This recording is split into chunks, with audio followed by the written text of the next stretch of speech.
इस video lecture में हम क्या क्या पढ़ने वाले हैं। आज हम लोग पढ़ेंगे कि इंडिया में ऑडिटिंग कब से चलता आ रहा है। साथ में हम डिफिनेशन देखेंगे ऑडिटिंग की। उसके बाद हम देखेंगे कि ऑडिटिंग की क्या क्या विशेषताएं होती हैं। उसके बाद हम देखेंगे कि ऑडिटिंग करने का हमारा मकसद क्या होता है। साथ ही साथ हम ये भी देखेंगे कि ऑडिटिंग और अकाउंटिंग क्या ये दोनों एक ही चीज़ें हैं या फिर अलग अलग हैं। उसके बाद हम देखेंगे कि ऑडिटिंग करने के फायदे क्या हैं, फिर उनकी कमियां क्या हैं। उसके बाद हम देखेंगे कि एक ऑडिटर की क्वालिफिकेशन क्या होनी चाहिए और एक ऑडिटर की क्या क्या क्वालिटीज होनी चाहिए। ये सारे टॉपिक्स हम आज कवर करने वाले हैं इस वीडियो लेक्चर में।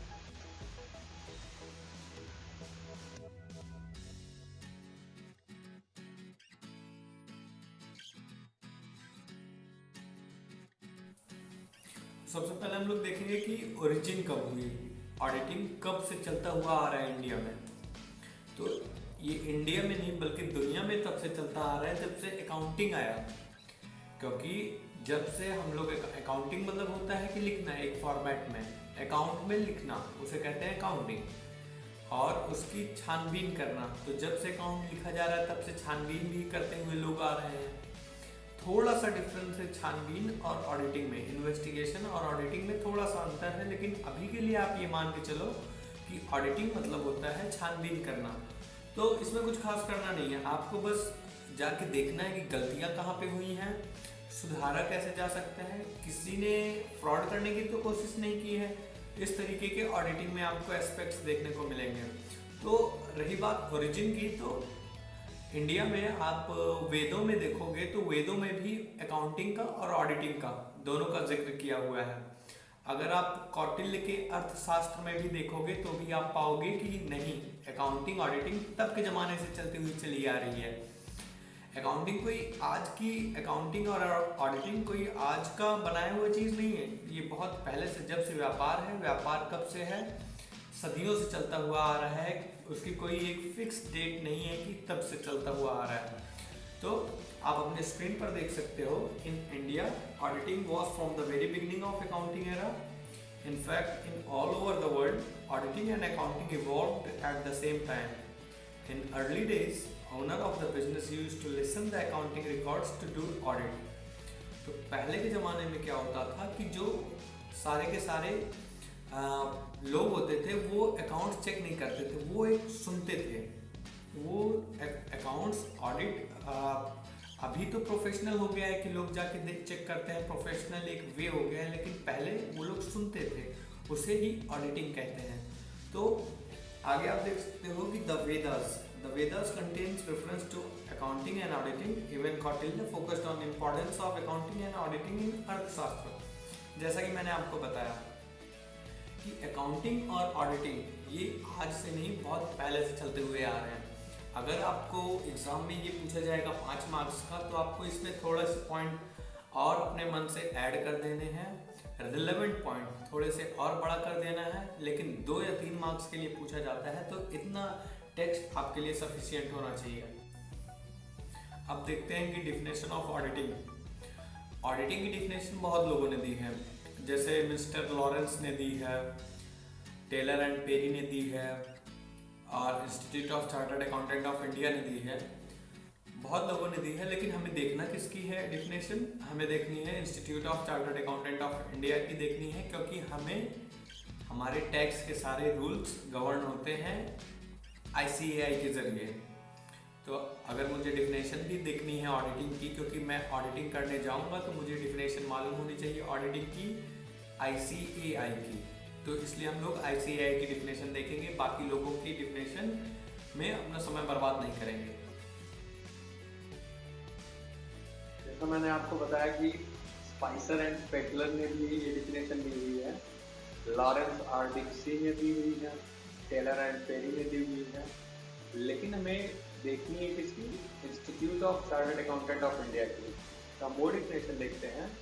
और institute of chartered accountant of India कहता है कि auditing is defined as a systematic and independent examination of data, statement, records, operations and performance of enterprise for a stated purpose. और इसके साथ हम ये भी देखते हैं कि ऑडिट रिपोर्ट किसे कहते हैं। An auditor examines, collect evidence evaluates the same on the grounds of rules and regulations and present a report which is called as auditor's report. Auditing की डेफिनेशन से हम क्या समझ के आए? कि ऐसे ये कह रहा है कि अगर आप इंडिपेंडेंट एग्जामिनेशन कर रहे हो, किसका? फाइनेंशियल स्टेटमेंट का, वाउचर्स का, सारे डेटास का, तो एक सिस्टमैटिक ढंग में, तो इसे ही आप ऑडिटिंग कहते हो। कौन से डेटा का? अकाउंट्स के डेटा का, जैसे फाइनेंशियल रिपोर्ट्स हो गई, इस तरीके के सारे डेटास को अगर आप रिकॉर्ड कर रहे हो तो ये हो गया अकाउंटिंग। लेकिन उसी का अगर आप इंडिपेंडेंट एग्जामिनेशन कर रहे हो तो उसे आप कहोगे ऑडिटिंग। और ऑडिट रिपोर्ट वो होती है कि सारा, जब एक ऑडिटर सारा अकाउंटिंग चेक कर लेता है, उसके बाद एक रिपोर्ट तैयार करता है स्टैट्यूटरी पर्पस के लिए या फिर इंटरनल मैनेजमेंट के लिए, तो उस रिपोर्ट को आप कहते हो ऑडिट रिपोर्ट। मीन्स ऑडिटर आएगा, आपका सारा अकाउंट्स चेक करके जाएगा, वो जो रिपोर्ट बना के जाएगा कि आपको किस चीज़ की ज़रूरत है, किस चीज़ की वजह से नुकसान हो रहा है, या फिर स्टैट्यूटरी पर्पस उसका जो भी हो, जिसके लिए भी आया है, तो वो जो रिपोर्ट लास्ट में फाइनल में आपको तैयार करके देगा उसे ही आप कहोगे ऑडिट रिपोर्ट। ठीक है? तो ऑडिट अगर कोई करने आ रहा है, इसका मतलब ये नहीं कि वो बहुत बड़ा काम करने आ रहा है, वो बस आपके अकाउंट्स को चेक करने के लिए आ रहा है। ठीक है? अब देखते हैं कि ऑडिटिंग की विशेषताएं क्या होती हैं। कैरेक्टरिस्टिक्स किसे कहते हैं ऑडिट के, और इसी को कई भाषा में फीचर्स भी कहा जाता है। अगर एग्जामिनेशन में आपसे ये पूछा जाता है एग्जाम में कि ऑडिट के फीचर क्या हैं या कैरेक्टरिस्टिक्स क्या हैं, तो आपको एक ही बात लिखनी है, वो सारी बातें जो कि आपके स्क्रीन पर अब दिखाई जाने वाली हैं।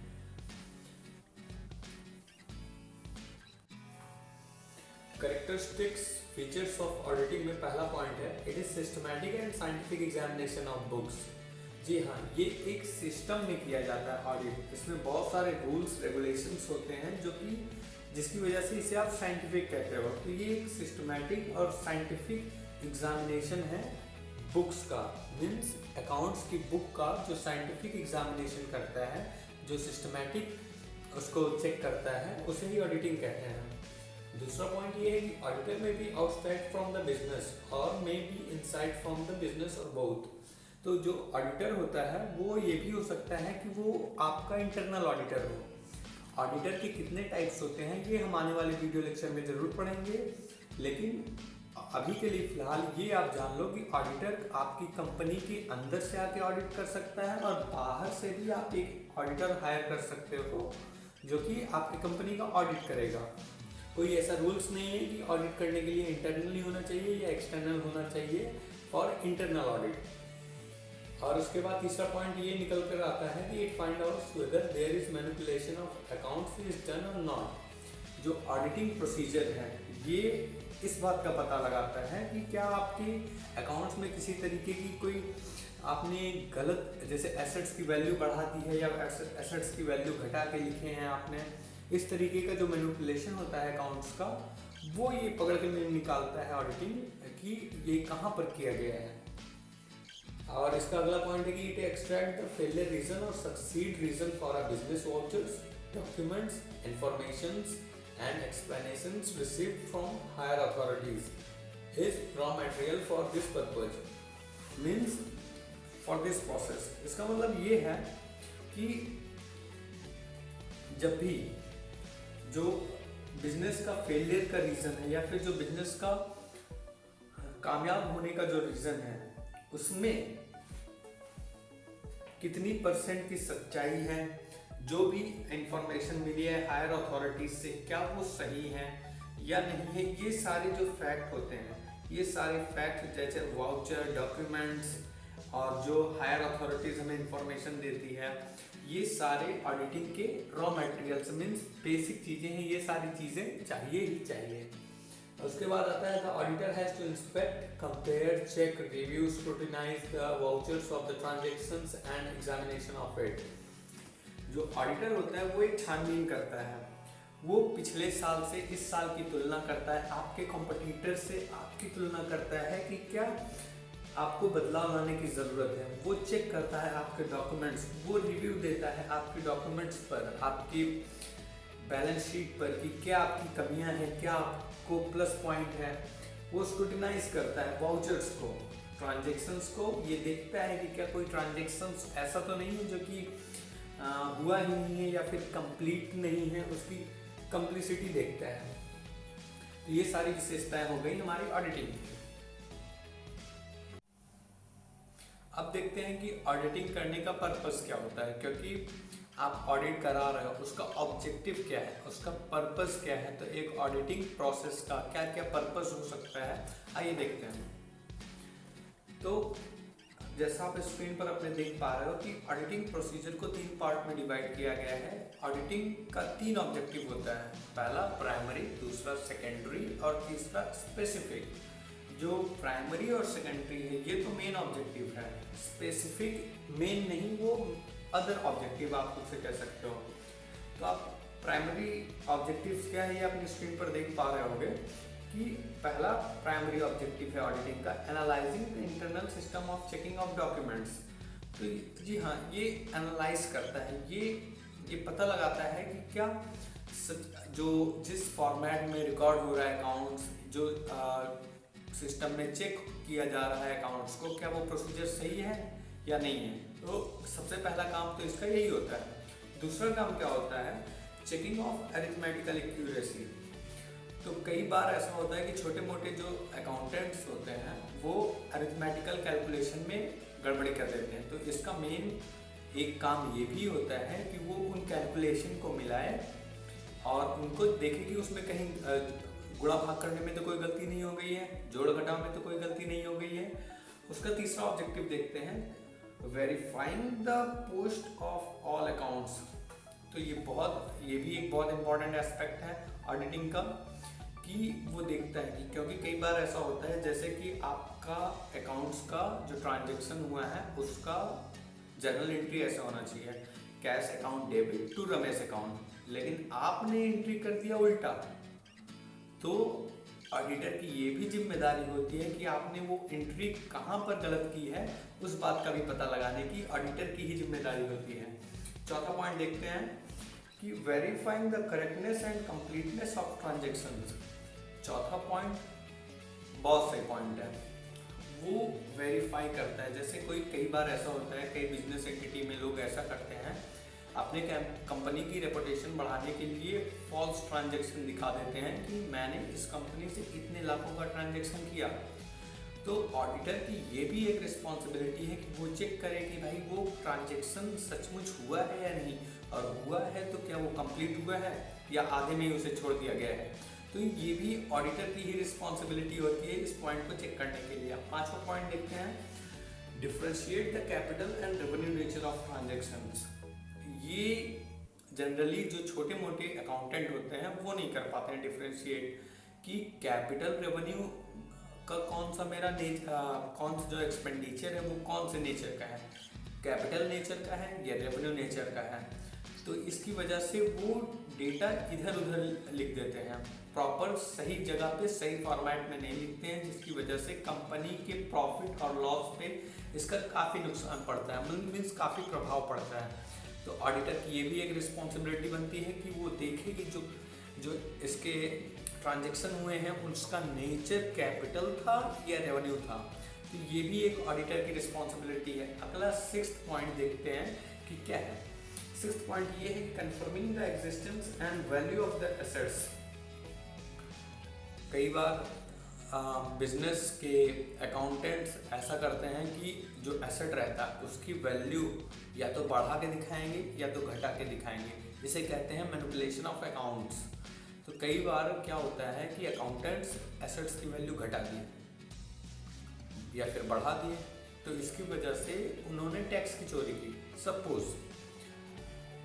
तो ऑडिटर का ये भी एक परम कर्तव्य है कि वो इस बात का पता लगाए कि कौन सा ऐसा बंदा है जिसने ऐसा काम किया है।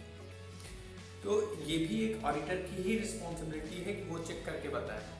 अगला पॉइंट देखते हैं कि verifying all the necessary rules have been followed और नॉट। कई बार ऐसा होता है कि एक जूनियर अकाउंटेंट या फिर एक अकाउंटेंट या फिर बिजनेस ओनर, उसको सारे रूल्स नहीं मालूम रहते हैं कि भाई इनकम टैक्स ने क्या रूल्स दिए हैं, अगर मैं इतनी बड़ी कंपनी में बनाता हूँ तो उसके लिए मुझे क्या क्या रूल्स फॉलो करने पड़ेंगे सारे रूल्स। ओनर को नहीं पता होते हैं या फिर अकाउंटेंट्स को नहीं पता होते हैं, जूनियर अकाउंटेंट्स को।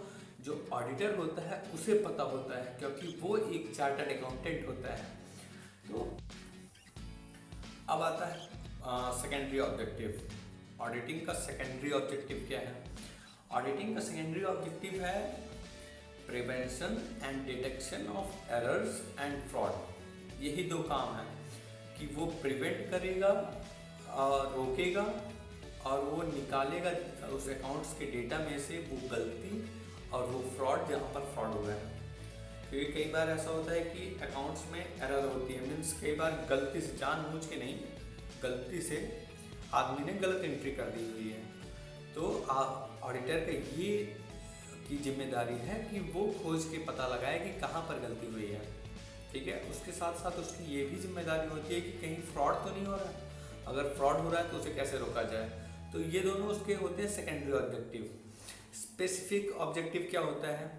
स्पेसिफिक ऑब्जेक्टिव ये होता है कि अगर किसी ऑडिटर को मैंने ऑडिटिंग के लिए बुलाया, सपोज उसे मैंने कॉस्ट ऑडिटिंग के लिए बुलाया, तो उसे कॉस्ट ऑडिटर कहोगे आप, ना कि कोई और ऑडिटर। उसे मैंने स्पेसिफिक कॉस्टिंग के लिए बुलाया है कि मेरे जो प्रोडक्ट्स हैं, मेरी जो सर्विसेज है, उसकी कॉस्टिंग के लिए मैंने ऑडिटिंग करने के लिए ऑडिटर को बुलाया है। तो उस ऑडिटर को उस वक्त आप कहोगे कॉस्ट ऑडिटर। तो वो एक स्पेसिफिक ऑडिटर हुआ कि वो स्पेसिफिक चीज़ करने के लिए आपकी कंपनी में आया हुआ है। तो ये हो गए तीनों टाइप्स के ऑडिट।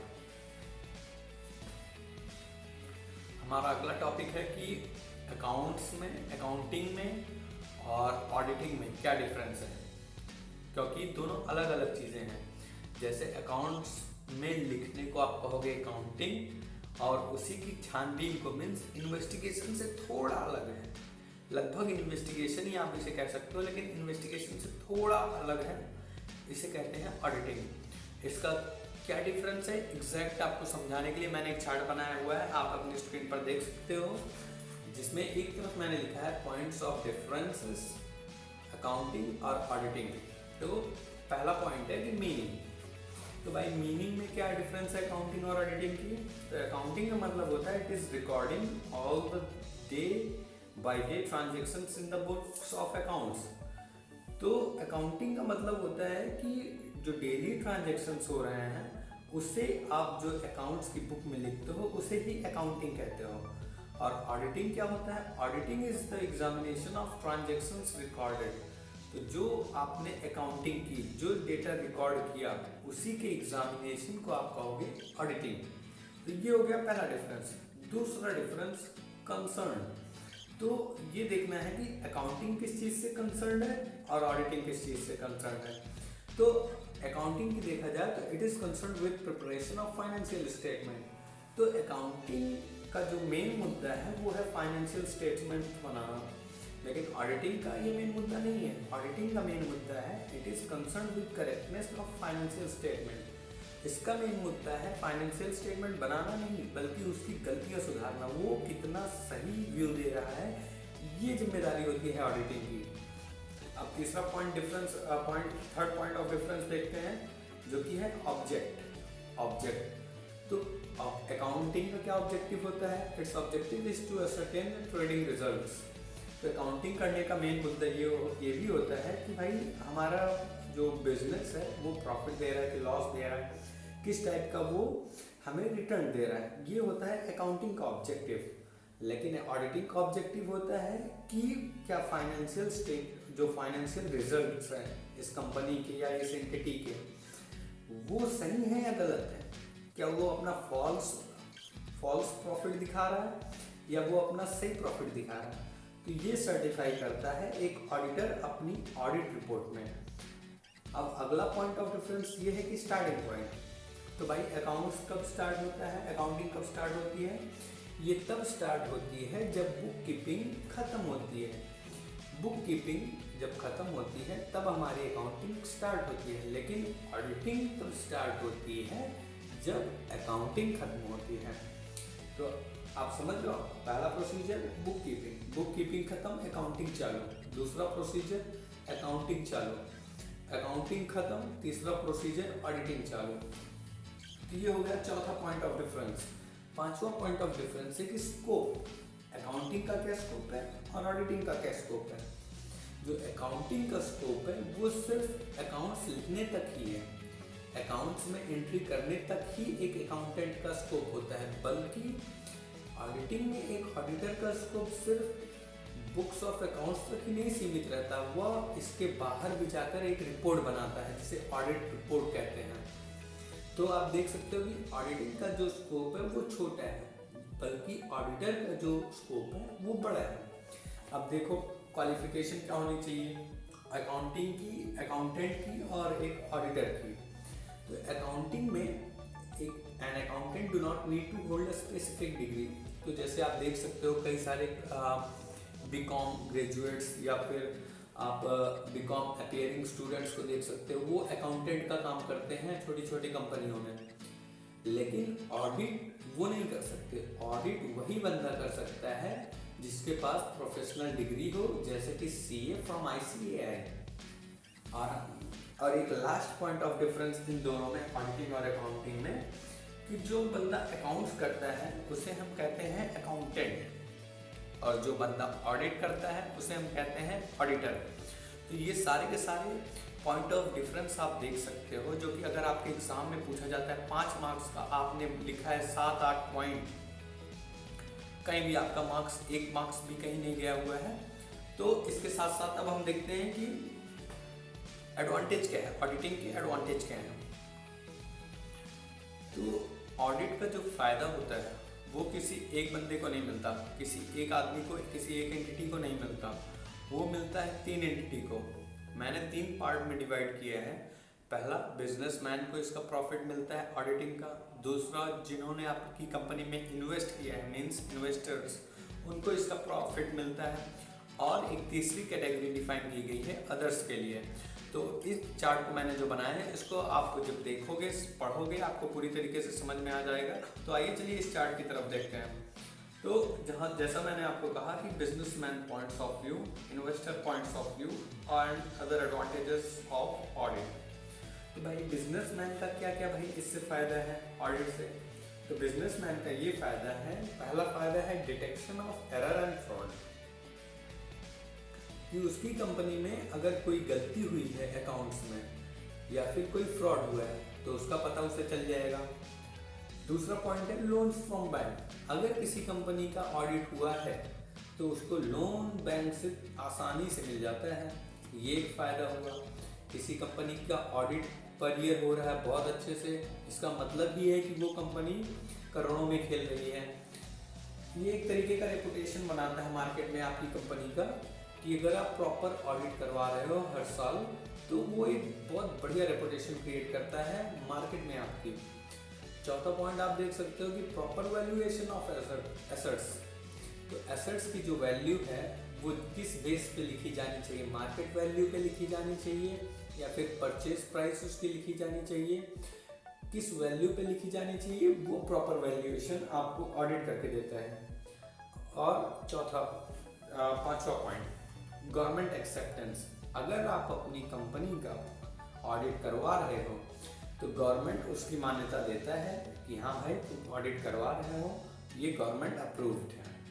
उसके बाद आपका जो अकाउंट्स रहता है वो अप टू डेट रहता है, मीन्स आपके अकाउंट्स में कोई कमी नहीं होती है, क्योंकि जो अकाउंटेंट कमियां करके गया रहता है वो एक ऑडिटर आके उन कमियों को दूर भगा देता है।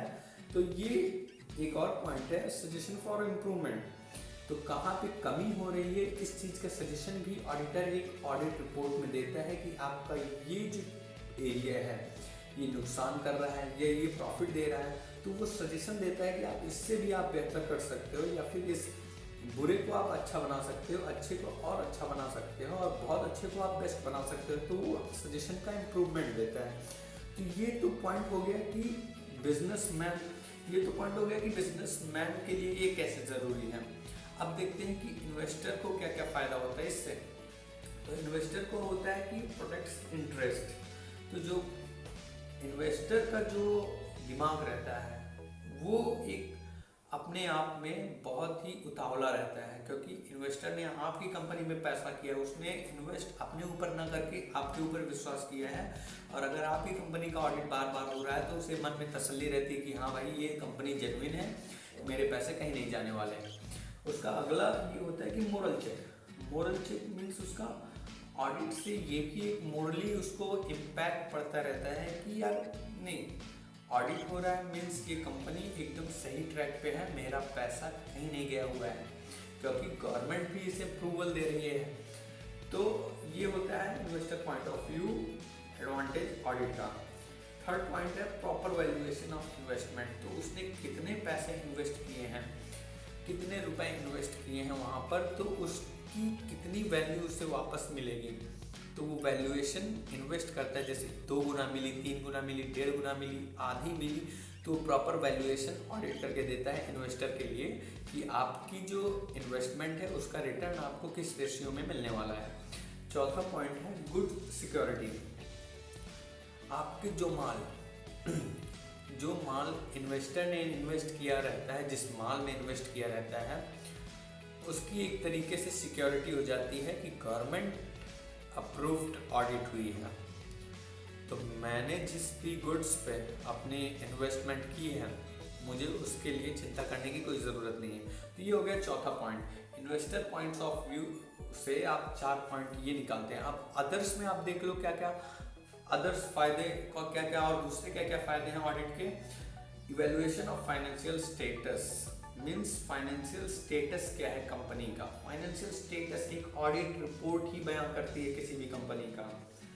आपको अगर शेयर्स लिस्टिंग करने हैं स्टॉक मार्केट में, स्टॉक एक्सचेंज में, तो उसके लिए आपका ऑडिट होना बहुत ज़रूरी है। अगर आपको कोई क्लेम सेटलमेंट करवाना है, सपोज आपको कोई भी क्लेम सेटलमेंट करवाना है, जैसे आपके गोडाउन में भगवान न करे आग लग जाए, लेकिन आग लग जाती है, तो जब तक ऑडिट रिपोर्ट इंश्योरेंस वाले के पास नहीं भेजी जाती है, तब तक आपका पैसा आपको वापस नहीं मिलता है अगर अमाउंट बड़ा है।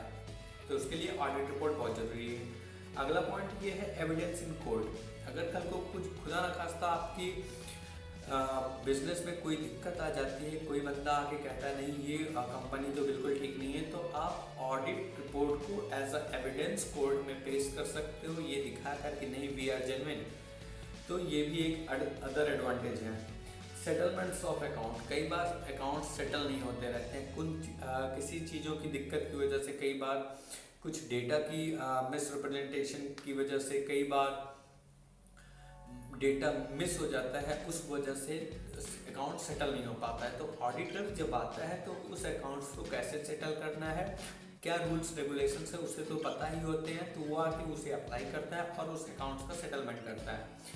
अगला पॉइंट आप देख सकते हो कि फैसिलिटेट्स टैक्सेशन। तो ये टैक्सेशन को फैसिलिटेट्स करता है। कि कैसे करता है कि ये टैक्सेशन की सारे रूल्स रेगुलेशंस इसको पता होते हैं, ये उसी अकॉर्डेंस में काम करके टैक्स पे करने में आपकी बहुत मदद करता है। तो ये सारे आपके फायदे हैं। फायदे 3 लोगों के लिए है, सिर्फ एक जन के लिए नहीं है, तीनों लोगों के लिए क्या क्या है। अब देखते हैं कि ऑडिटिंग के सिर्फ फायदे ही फायदे हैं या नुकसान भी है। आइए देखते हैं।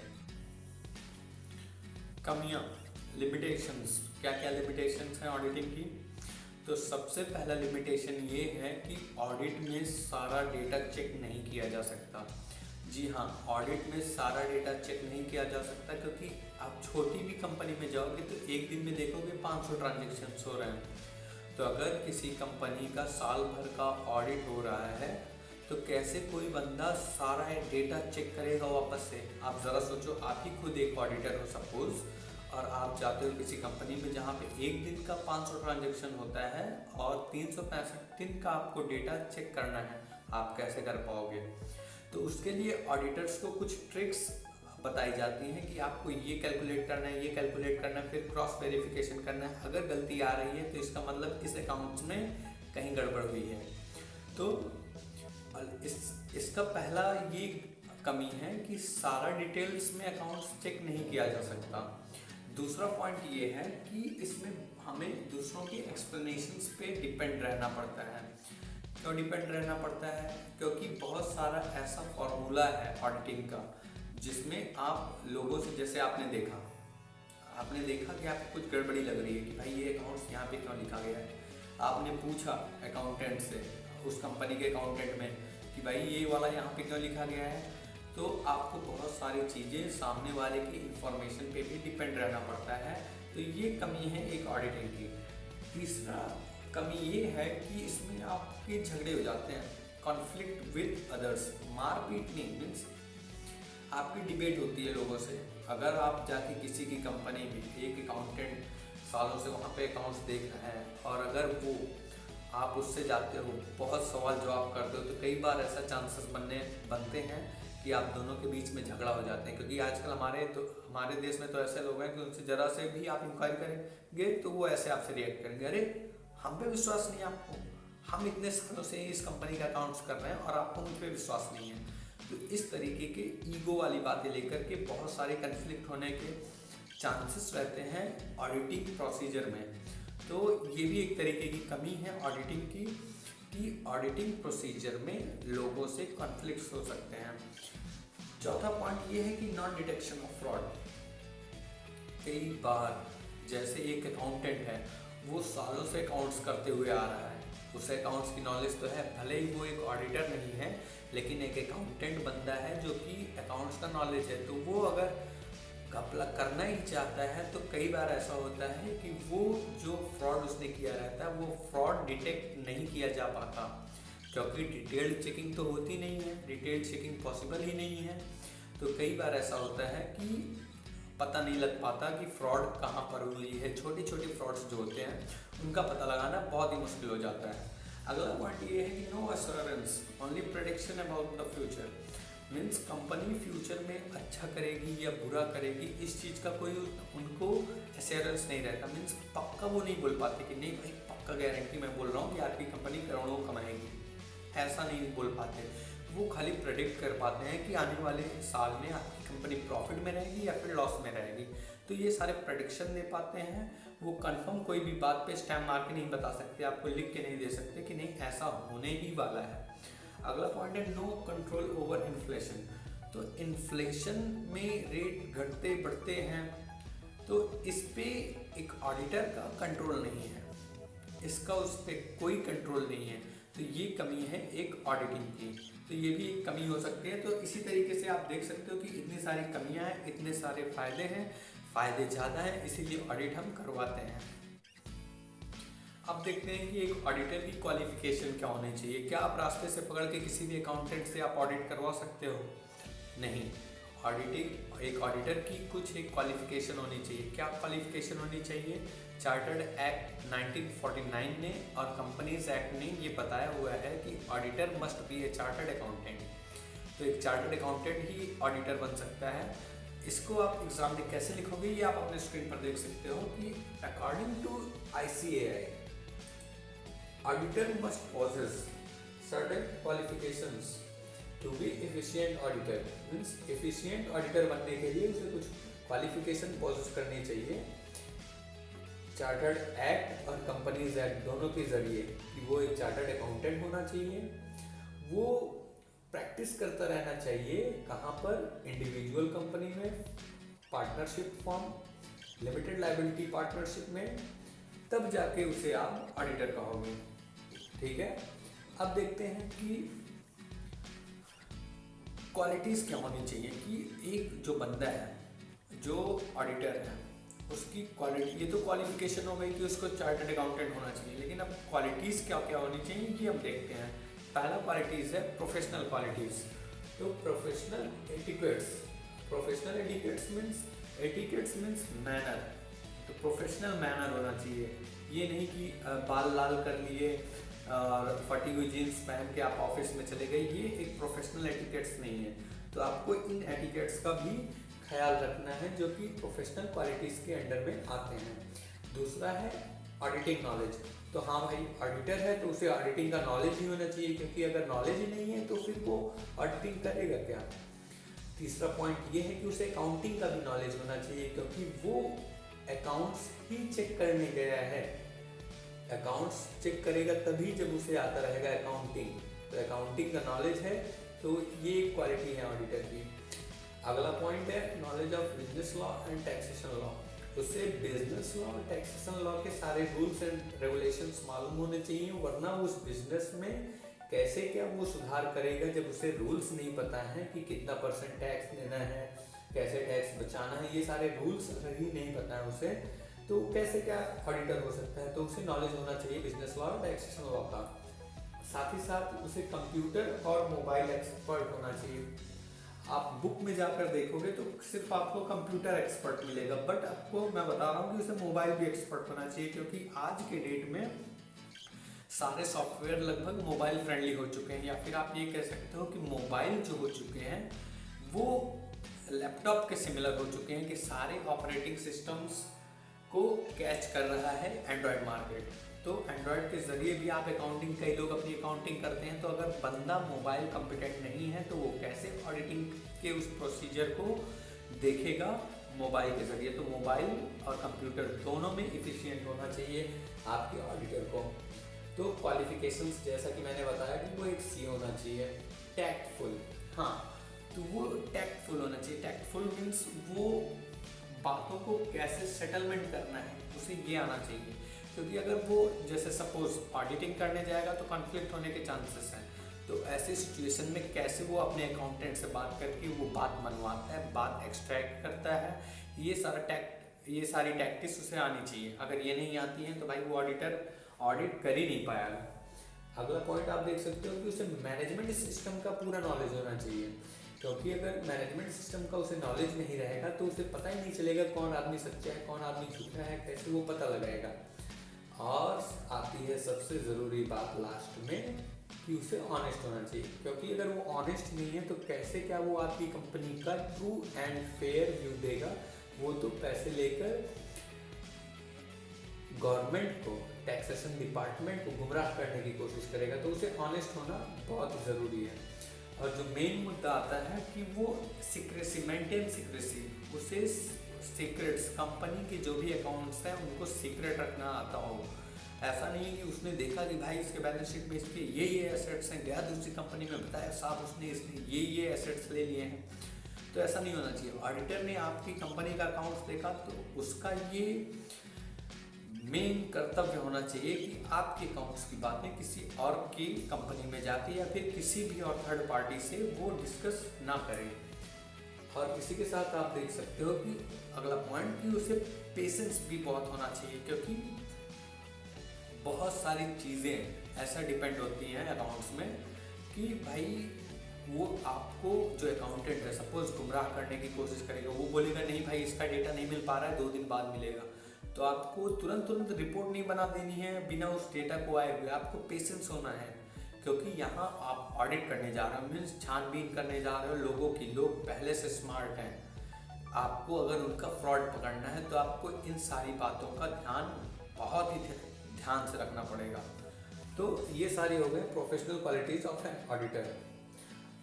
तो आप देख सकते हो कि ऑडिटिंग में क्या क्या इंट्रोडक्शन के इस वीडियो में हमने क्या क्या सीखा, और इस तरीके से आप देखोगे आने वाले ऑडिटिंग वीडियो लेक्चर्स में कि ऑडिटर कितने टाइप के होते हैं, ऑडिटर का क्या काम होता है, क्या पैसे, ऑडिटर कैसे पैसे कमाता है। इन सारी बातों को आपको अगले वीडियो लेक्चर में ज़रूर मैं बताऊंगा। हमारे साथ शुरू से अंत तक जुड़ने के लिए आपका बहुत बहुत धन्यवाद।